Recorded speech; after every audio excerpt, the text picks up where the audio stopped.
नमस्कार प्यारे बच्चों। आज हम 9वां पाठ पढ़ेंगे जिसका नाम है चीफ की दावत। किसके द्वारा लिखा गया है? भीष्म साहनी के द्वारा लिखा गया है, जिसका नाम है चीफ की दावत। आज हम चीफ की दावत पढ़ेंगे। वैसे दावत शब्द के बारे में आप जानते होंगे, घर में आपने कभी दावत होते हुए देखी, पड़ोसी के यहाँ पे या किसी रिश्तेदार के घर पे आप गए हैं तो दावत होती है, तो किस तरीके की वहां पे तैयारियां होती है, किस तरीके का माहौल होता है, इससे आप भली भांति है वो परिचित होंगे। तो आइए अब है वो हम चीफ की दावत को पढ़ते हैं। भीष्म साहनी के द्वारा लिखी गई है, जिसका नाम है चीफ की दावत। आज मिस्टर सामनाथ के घर चीफ की दावत थी। आज मिस्टर सामनाथ के घर चीफ की दावत थी। सामनाथ और उनकी धर्म पत्नी को पसीना पहुंचने की फुर्सत न थी, कि काम में वो इस तरीके से लगे थे कि पसीना पहुंचने तक की फुर्सत उनको नहीं थी। पत्नी ड्रेसिंग गाउन पहने, उलझे हुए बालों का जूड़ा बनाए, मुंह पर फैली हुई सुर्खी और पाउडर को भूले, और मिस्टर सामनाथ सिगरेट पर सिगरेट फूंकते हुए चीजों की फहरिस्त फहरिस्त कहते हैं सूची को, यानी लिस्ट। तो चीजों की लिस्ट हाथ में थामे एक कमरे से दूसरे कमरे में आ जा रहे थे। कभी एक कमरे में, कभी दूसरे कमरे में, वो लिस्ट हाथ में ले रखी है और सिगरेट पे सिगरेट फूंक रहे हैं, और वो इसी तरीके का है वो चल रहा है। आखिर 5 बजते बजते तैयारी मुकम्मल होने लगी। कुर्सियां, मेज, तिपाइयां, नेपकिन, फूल सब बरामदे में पहुंच गए। ड्रिंक का इंतजाम बैठक में कर दिया गया। ड्रिंक, यहां ड्रिंक से है वो मतलब शराब से है।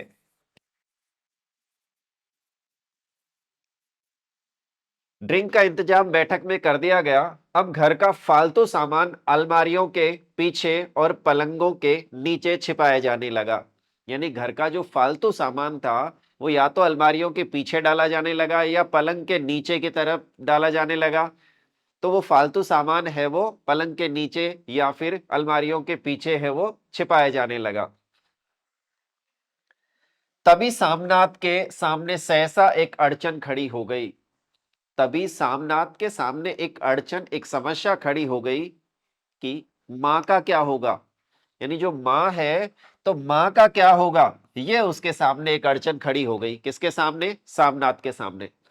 इस बात की ओर न उनका और न उनकी कुशल गृहिणी का ध्यान गया था।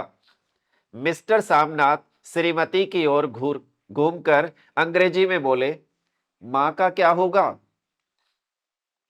श्रीमती काम करते करते ठहर गई और थोड़ी देर तक सोचने के बाद बोली, इन्हें पिछवाड़े इनकी सहेली के घर भेज दो, रात भर बेशक वहीं रहे, कल आ जाए।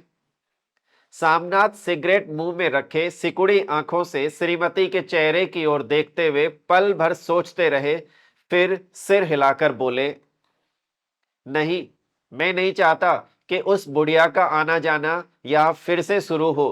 पहले ही बड़ी मुश्किल से बंद किया था।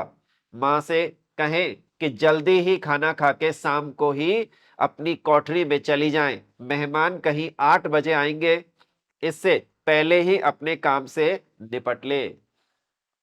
यानी वो कह रहे हैं कि मां अपनी कोठरी में जा करके सो जाए। सुझाव ठीक था, सुझाव है वो ठीक लगा, दोनों को पसंद आया। यानी दोनों पति पत्नी को, ये दोनों को सुझाव है ये पसंद आया। मगर फिर सहसा श्रीमती बोल उठी। जो वह सो गई और नींद में खर्राटे लेने लगी, तो साथ ही तो बरामदा है, यानी बरामदा साथ में लगा हुआ ही तो है, तो साथ ही तो बरामदा है जहां लोग खाना खाएंगे। तो इन्हें कह देंगे कि अंदर से दरवाजा बंद कर लें, मैं बाहर से ताला लगा दूंगा। या मां को कह देता हूं कि अंदर जाकर सोए नहीं, बैठी रहे।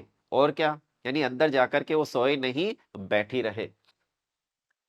और जो सो गई तो डिनर का क्या मालूम कब तक चले, 11-11 बजे तक तो तुम ड्रिंक ही करते रहते हो। यानी 11-11 बजे तक तो तुम ड्रिंक ही करते रहते हो, तो पता नहीं ये जो खाना है वो कितनी बजे तक चले। तो तब तक है वो, कैसे है वो माँ सोए बिना रह सकती है। तो ये विचार है वो उनकी पत्नी के मन में है वो आते हैं। सामनाथ कुछ खिज उठे, हाथ झटकते हुए बोले, अच्छी भली ये भाई के पास जा रही थी, तुमने यूं ही खुद अच्छा बनने के लिए बीच में टांग अड़ा दी। वाह, तुम माँ और बेटे की बातों में मैं क्यों बुरी बनूं, तुम जानो और वह जाने। मिस्टर सामनाथ चुप रहे। ये मौका बहस का न था, समस्या का हल ढूंढने का था। उन्होंने घूमकर मां की कोठरी की ओर देखा। कोठरी का दरवाजा बरामदे में खुलता था। कोठरी का जो दरवाजा है वो कहाँ खुलता है? बरामदे में खुलता था। बरामदे की ओर देखते हुए झट से बोले, मैंने सोच लिया है। और उन्हीं कदमों से मां की कोठरी के बाहर जा खड़े हुए। मां दीवार के साथ एक चौकी पर बैठी दुपट्टे में मुंह सिर लपेटे माला जप रही थी। सुबह से तैयारी होती देखते हुए मां का भी दिल धड़क रहा था। सुबह से ये जो तैयारियां हो रही थी, इसको देखते हुए मां का दिल भी है वो धड़क रहा था। बेटे के दफ्तर का बड़ा साहब घर पर आ रहा है, सारा काम सुबीते से चल जाए। माँ, आज तुम खाना जल्दी खा लेना, मेहमान लोग 7:30 बजे आ जाएंगे। माँ ने धीरे से मुंह पर से दुपट्टा हटाया और बेटे को देखते हुए कहा, आज मुझे खाना नहीं खाना है।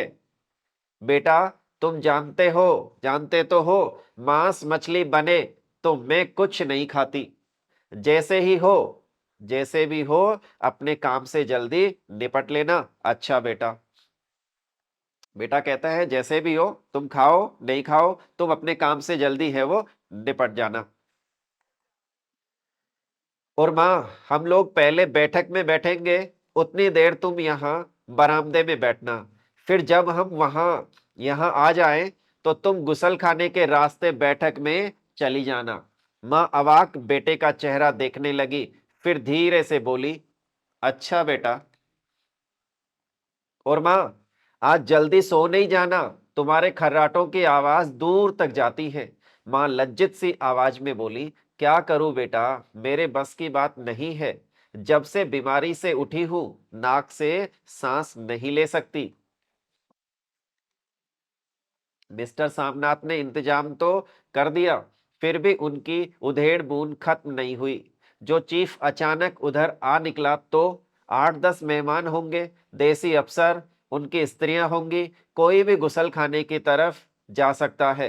क्षोभ और क्रोध में वह फिर झुंझलाने लगे। एक कुर्सी को उठाकर बरामदे में कोठरी के बाहर रखते हुए बोले, आओ मां, इस पर जरा बैठो तो। मां माला संभालती, पल्ला ठीक करती उठी और धीरे से कुर्सी पर जाकर बैठ गई। यूं नहीं मां, टांगे ऊपर चढ़ाकर नहीं बैठते, यह खाट नहीं है। मां ने टांगे नीचे उतार ली। और खुदा के वास्ते नंगे पांव नहीं घूमना, नहीं वह खड़ाऊ पहनकर सामने आना। किसी दिन तुम्हारी वह खड़ाऊ उठाकर मैं बाहर फेंक दूंगा। मां चुप रही। कपड़े कौन से पहनोगी मां? बेटा कहता है सामनाथ कि कपड़े कौन से पहनोगी मां? जो है वही पहनूंगी बेटा। जो कहो पहन लूं। भाई तुम जो कहोगे वही पहन लूंगी मैं तो। मिस्टर सामनाथ सिगरेट मुंह में रखे, फिर अधखुली आंखों से मां की ओर देखने लगे और मां के कपड़ों की सोचने लगे। सामनाथ हर बात में तरतीब चाहते थे। घर का सब संचालन उनके अपने हाथ में था। खूंटियां कमरों में कहां लगाई जाएं, बिस्तर कहां पर बिछे, किस रंग के पर्दे लगाए जाएं, श्रीमती कौन सी साड़ी पहने, मेज किस साइज की हो। सामनाथ को चिंता थी कि अगर चीफ का साक्षात मां से हो गया तो कहीं लज्जित नहीं होना पड़े। यानी चीफ का साक्षात, यानी चीफ के सामने कहीं मां आ गई तो मुझे लज्जित न होना पड़े, ऐसा सामनाथ है वो सोच रहे थे। मां को सिर से पांव तक देखते हुए बोले, तुम सफेद कमीज और सफेद सलवार पहन लो मां। पहन के आओ तो जरा देखूं कि तुम जाओ और पहन करके आओ सफेद कमीज और सफेद सलवार की उसमें कैसी लगती हो।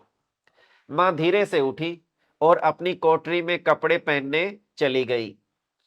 ये मां का झमेला ही रहेगा, उन्होंने फिर अंग्रेजी में अपनी स्त्री से कहा। कोई ढंग की बात हो तो भी कोई कहे, अगर कहीं कोई उल्टी सीधी बात हो गई चीफ को बुरा लगा तो सारा मजा जाता रहेगा।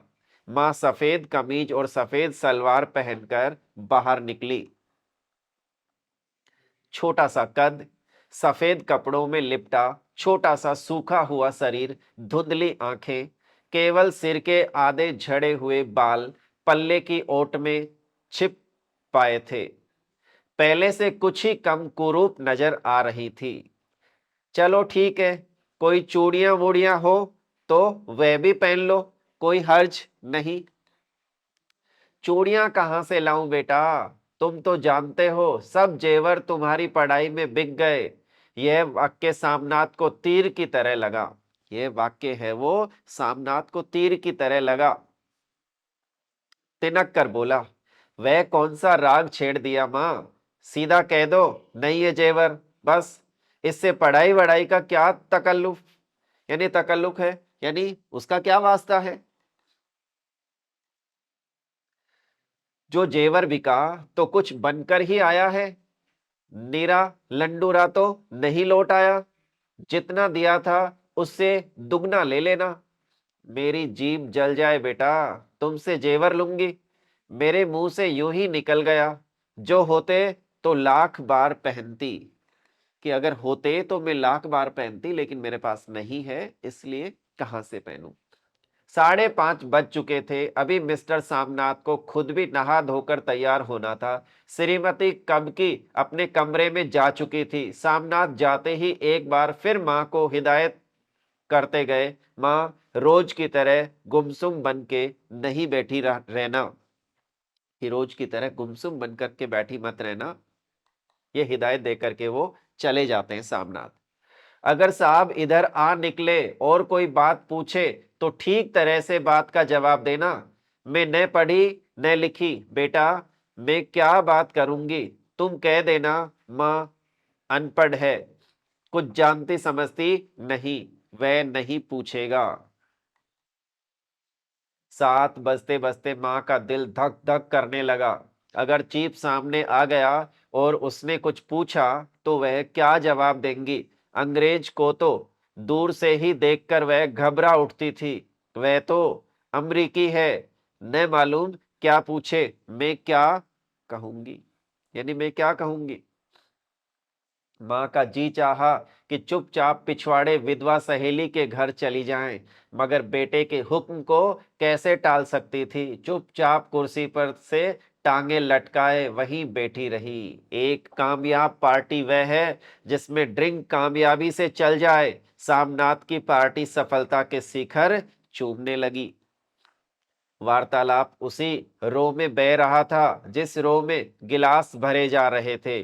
कहीं कोई रुकावट न थी, कोई अड़चन न थी। साहब को विस्की पसंद आई थी, मेम साहब को पर्दे पसंद आए थे, सोफा कवर का डिजाइन पसंद आया था, कमरे की सजावट पसंद आई थी। इससे बढ़कर क्या चाहिए। साहब तो ड्रिंक के दूसरे दौर में ही चुटकुले और कहानियां कहने लग गए थे। दफ्तर में जितना रोब रखते थे, यहां पर उतने ही दोस्त परवर हो रहे थे। और उनके स्त्री काला गाउन पहने, गले में सफेद मोतियों का हार, सेंट और पाउडर की महक से ओतप्रोत। कमरे में बैठी सभी देसी स्त्रियों की आराधना का केंद्र बनी हुई थी। बात बात पर हंसती, बात बात पर सिर हिलाती और सामनाथ के स्त्री से तो ऐसे बातें कर रही थी जैसे उनकी पुरानी सहेली हो। और इसी रो में पीते पिलाते 10:30 बज गए। वक्त गुजरता पता ही नहीं चला, यानी वक्त गुजरता गया, कैसे गुजरा पता ही नहीं चला। और क्या टाइम हो गया, 10:30 बज गए। आखिर सब लोग अपने अपने गिलासों में से आखिरी घूंट पीकर खाना खाने के लिए उठे और बैठक से बाहर निकले। आगे आगे सामनाथ रास्ता दिखाते हुए, पीछे चीफ और दूसरे मेहमान। बरामदे में पहुंचते ही सामनाथ सहसा ठिठक गए। जो दृश्य उन्होंने देखा उससे उनकी टांगे लड़खड़ा गई और क्षण भर में सारा नशा हिरन होने लगा, यानी छूमंतर हो गया। बरामदे में एन कोठरी के बाहर मां अपनी कुर्सी पर ज्यों की त्यों बैठी थी। माँ है वो ज्यों की त्यों वहीं पर बैठी थी, मगर दोनों पांव कुर्सी की सीट पर रखे थे, मगर दोनों पांव कुर्सी की सीट पर रखे थे, रखे हुए, और सिर दाएं से बाएं और बाएं से दाएं झूल रहा था, और मुंह में से लगातार गहरे खर्राटों की आवाजें आ रही थी। जब सिर कुछ देर के लिए टेढ़ा होकर एक तरफ को थम जाता तो खर्राटे और भी गहरे हो उठते। यानी मां को कुल मिला करके नींद आ गई थी वहां पे, किस पे? कुर्सी पे।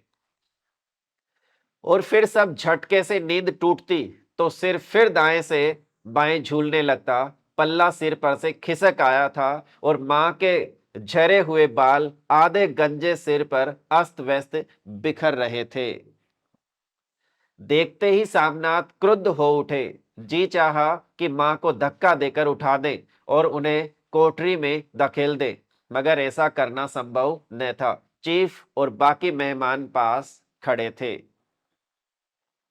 मां को देखते ही देसी अफसरों की कुछ स्त्रियां हंस दी कि इतने में चीफ ने धीरे से कहा, पुअर डियर। मां हड़बड़ा के उठ बैठी। सामने खड़े इतने लोगों को देखकर ऐसी घबराई कि कुछ कहते न बना। यानी उनसे कुछ भी कहा नहीं गया, ऐसे घबरा सी गई इतने सारे लोगों को सामने देखकर। झट से पल्ला सिर पर रखती हुई खड़ी हो गई और जमीन को देखने लगी। उनके पांव लड़खड़ाने लगे और हाथों की उंगलियां थर-थर कांपने लगी। मां, तुम जाके सो जाओ। तुम क्यों इतनी देर तक जाग रही थी? और खिसियाई हुई नजरों से सामनाथ चीफ के मुंह की ओर देखने लगे।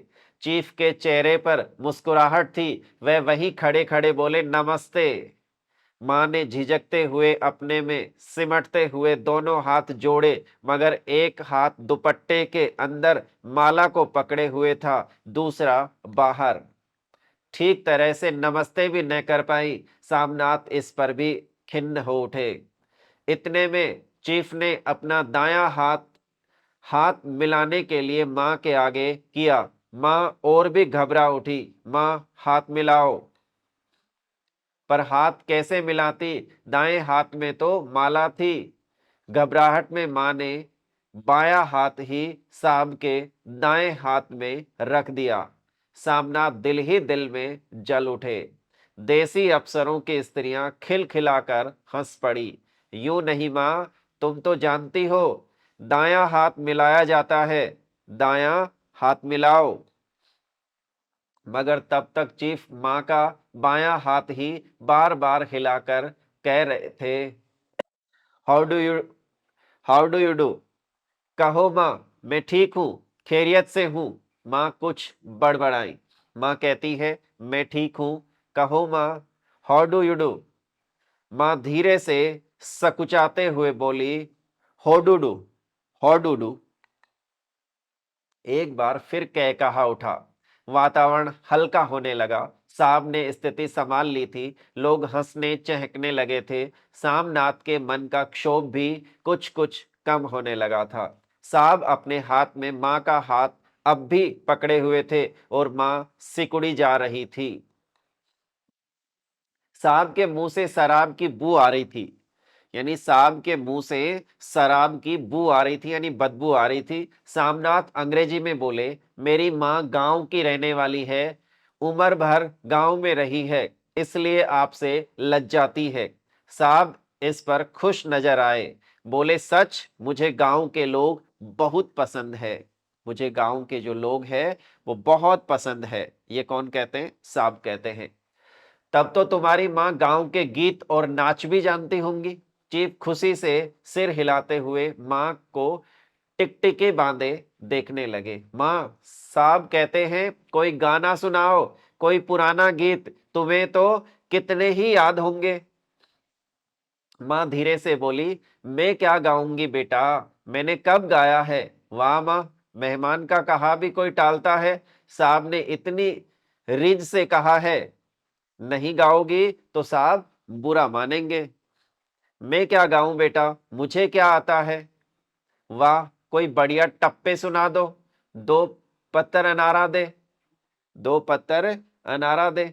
देसी अफसर और उनके स्त्रियों ने इस सुझाव पर तालियां पीटी। मां कभी दीन दृष्टि से बेटे के चेहरे को देखती, कभी पास खड़ी बहू के चेहरे को।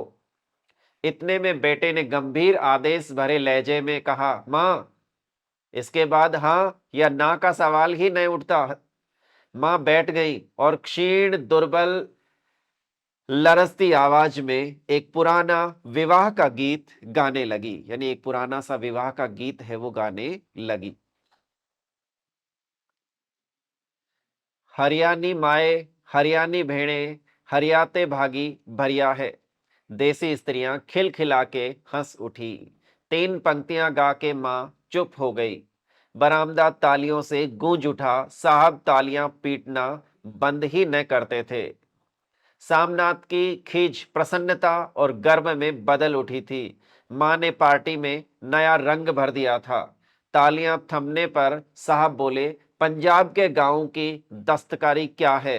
सामनाथ खुशी में झूम रहे थे। बोले, ओ बहुत कुछ है साहब।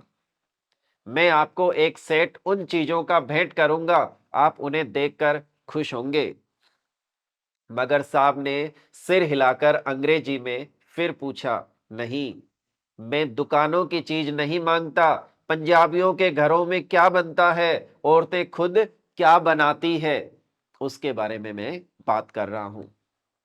सामनाथ कुछ सोचते हुए बोले, लड़कियां गुड़िया बनाती है, औरतें फुलकारियां बनाती है। फुलकारी क्या है? सामनाथ फुलकारी का मतलब समझाने की असफल चेष्टा करने के बाद मां को बोले, क्यों मां, कोई पुरानी फुलकारी घर में है?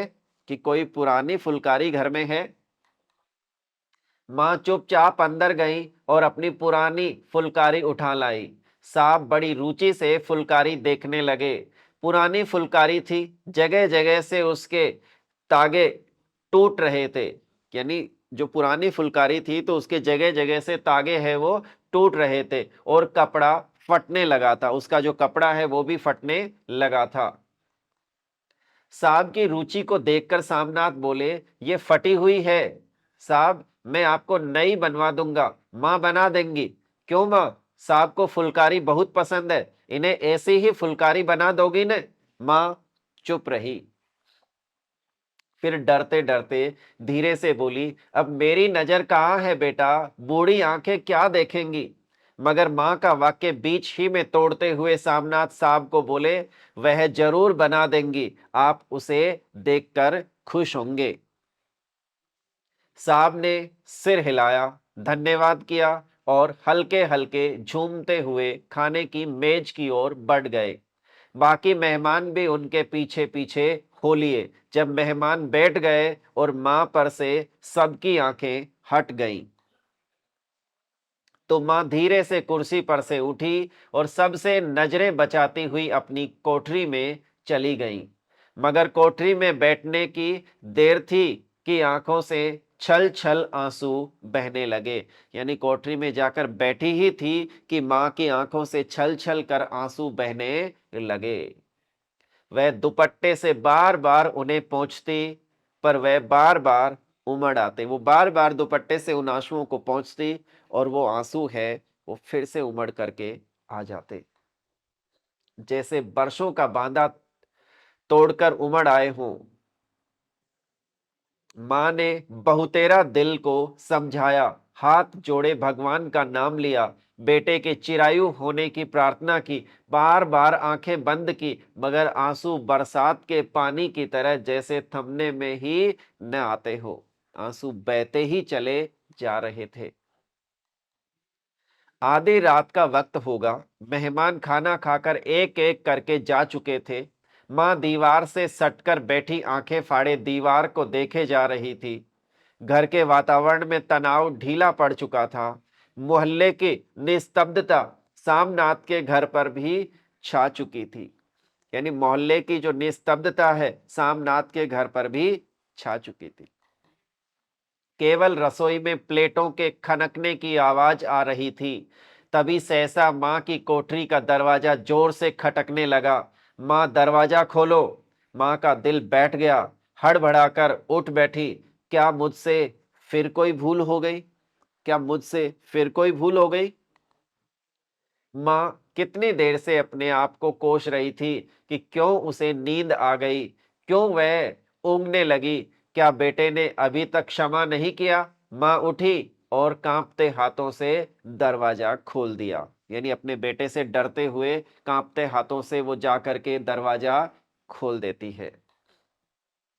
दरवाजा खुलते ही सामनाथ झूमते हुए आगे बढ़ आए और माँ को आलिंगन में भर लिया, यानी माँ को गले लगा लिया। ओ अम्मी, तुमने तो आज रंग ला दिया। यानी ओ अम्मी, तुमने तो आज रंग ला दिया। साहब तुमसे इतना खुश हुआ कि क्या कहूं। ओ अम्मी, अम्मी, मतलब वो अपनी माँ को पुकारने लगता है।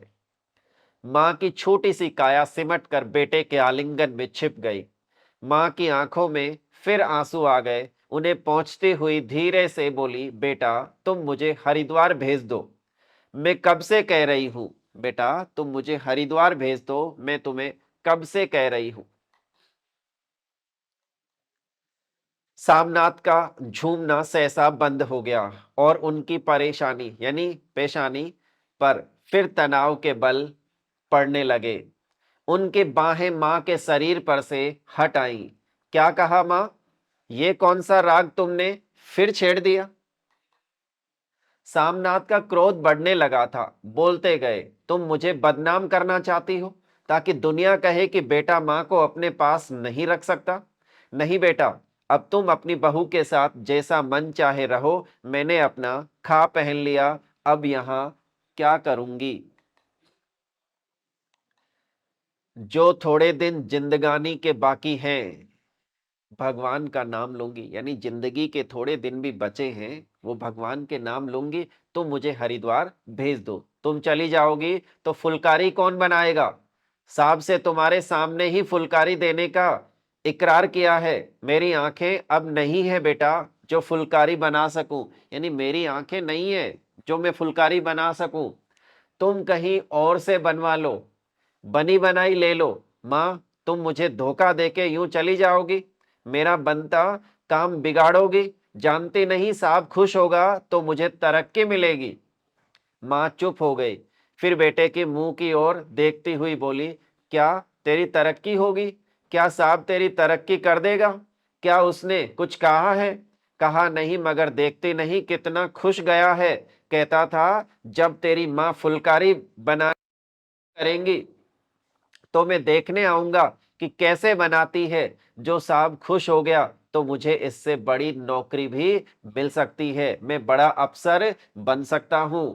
मां के चेहरे का रंग बदलने लगा। धीरे धीरे उसका झुर्रियों भरा मुंह खिलने लगा।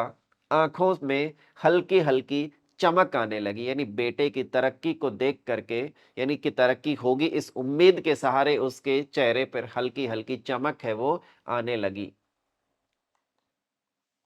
तो तेरी तरक्की होगी बेटा, तरक्की यूं ही हो जाएगी। साहब को खुश रखूंगा तो कुछ करेगा, वरना उसकी खिदमत करने वाले और थोड़े हैं। तो मैं बना दूंगी बेटा, जैसे बन पड़ेगा बना दूंगी। यानी मैं फुलकारी बना दूंगी, जैसे भी मेरे से बन पड़ेगी बना दूंगी। यानी माँ है वो अपने बेटे की तरक्की के लिए है कि भाई तरक्की हो, इस उम्मीद के सहारे जो काम होने वाला नहीं है उसके लिए भी माँ है वो तैयार हो जाती है। और मां दिल ही दिल में फिर बेटे के उज्जवल भविष्य की कामनाएं करने लगी। और मां दिल ही दिल में बेटे के उज्जवल भविष्य की क्या करने लगी? कामनाएं करने लगी। मिस्टर सामनाथ, अब सो जाओ। मिस्टर सामनाथ कहते हैं, अब सो जाओ मां। कहते हुए तनिक लड़खड़ाते हुए अपने कमरे की ओर घूम गए। अब है वो अपने कमरे की ओर घूम करके चले जाते हैं। इस कहानी को पढ़ने से, चीफ की दावत इसका नाम था, क्या आपके जहन में आता है? किस तरीके के विचार है वो आते हैं? किस तरीके का हमारा समाज है वो परिवर्तित हो रहा है, बदल रहा है? आप सामनाथ की मां के जैसे किसी बुजुर्ग को है वो आप अपने घर के आसपास देखते होंगे। वो अकेलेपन को आप देखते होंगे, वो किसी से बात नहीं कर पाती है, उन सारी चीज़ों को है वो आप महसूस कीजिएगा। चीफ की दावत आपको समझ में आई होगी, उम्मीद करता हूँ। प्यारे बच्चों, धन्यवाद।